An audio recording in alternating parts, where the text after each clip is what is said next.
আসসালামু আলাইকুম। আপনি হয়তোবা প্রস্রাব করে উঠছেন, কিন্তু আবারও কিছুক্ষণ পর ফোঁটায় ফোঁটায় প্রস্রাব পড়ছে, অথবা আপনি প্রস্রাব করার পর মনে হচ্ছে যে না, আপনার মূত্রথলি এখনো ফাঁকা হয়নি, অথবা আপনার বারবার প্রস্রাবের বেগ দিচ্ছে। এগুলো কিন্তু অন্যতম বড় লক্ষণ প্রোস্টেট গ্ল্যান্ড বৃদ্ধি পাওয়ার।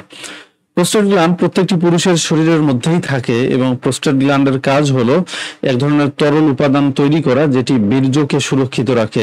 এছাড়াও মূত্রের বেগকে নিয়ন্ত্রণ করার জন্য প্রোস্টেট গ্ল্যান্ডের ভূমিকা রয়েছে। কিন্তু বয়স বাড়ার সাথে সাথে এই প্রোস্টেট গ্ল্যান্ডের সাইজ বা আকৃতি বৃদ্ধি পায়, ইনফ্লেমড হয়।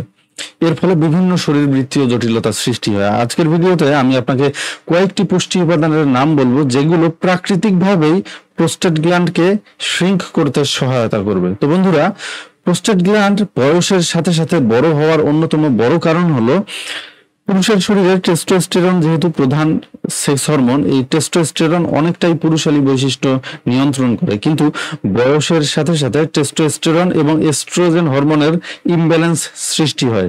এই ইমব্যালেন্সের ফলে প্রোস্টেট গ্ল্যান্ড বড় হতে শুরু করে।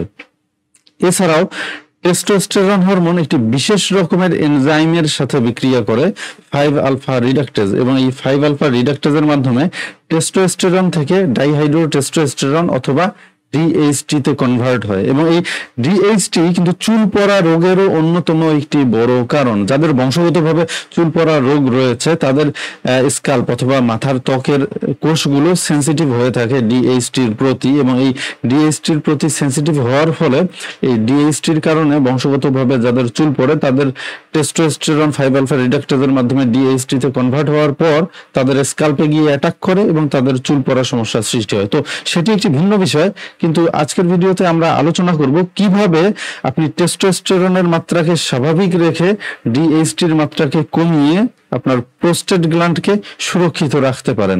তো প্রোস্টেট গ্ল্যান্ডকে সুরক্ষিত রাখার জন্য 1 নম্বর যেই পুষ্টি উপাদানটি বড় ভূমিকা রাখে সেটি হলো জিঙ্ক। কারণ এই জিঙ্ক যেই কাজটি করে সেটি হলো এই 5 আলফা রিডাক্টেজকে টেস্টোস্টেরন থেকে ডিএইচটি তে কনভার্ট করার জন্য 5 আলফা রিডাক্টেজ যেই কাজ করে, সেই কাজটিকে কিছুটা ধীর গতির করে দেয়, যার ফলে টেস্টোস্টেরনের মাত্রা শরীরের মধ্যে বেশি থাকে। আপনারা জানেন যে জিঙ্ক রেগুলারলি যারা খায় তাদের টেস্টোস্টেরনের মাত্রা বেশি থাকে। জিঙ্কের খুব ভালো একটি উৎস হলো কুমড়ার বিচি। কুমড়ার বিচি রেগুলারলি আপনি খেতে পারেন। 2 নম্বর উপাদানটি হলো ভিটামিন ডি। জি হ্যাঁ, ভিটামিন ডি কিন্তু ইনফ্লামেশনের বিরুদ্ধে কাজ করে, এবং এই ইনফ্লামেশনের অন্যতম একটি বড় কাজ হলো প্রোস্টেট গ্ল্যান্ডকে বৃদ্ধি করা। কাজেই আপনি রেগুলারলি সূর্যের আলোতে যাওয়া অথবা ভিটামিন ডি এর সাপ্লিমেন্টের মাধ্যমে যদি আপনার শরীরের মধ্যে ভিটামিন ডি এর সাপ্লাই বজায় রাখতে পারেন, সেক্ষেত্রে কিন্তু আপনার প্রোস্টেট গ্ল্যান্ড ধীরে ধীরে শ্রিঙ্ক হওয়ার সম্ভাবনা রয়েছে। 3 নম্বর উপাদানটি হলো ভিটামিন ই।